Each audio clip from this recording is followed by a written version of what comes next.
ప్రపంచమంతా ఇప్పుడు అయోమయంలో ఉంది. ఎక్కడ చూసినా నేరస్తులు మాత్రమే ఉన్నారు. అలాంటి వాళ్ళని పట్టుకోవడానికి ప్రభుత్వం నాకు డబ్బిస్తుంది. ఇటువంటి పనులు చేసే వాళ్ళని ఖడ్గవీరుడు అని అంటారు.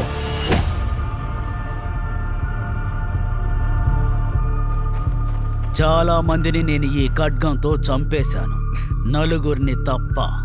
నేను ఇంకెవ్వరిని చూసి భయపడను. ఎవరా నలుగురు?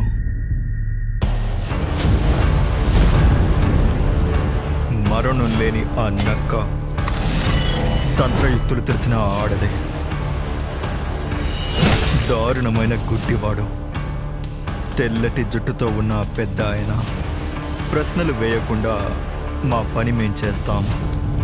జాకా, నువ్వు నియమాలని అతిక్రమించావు.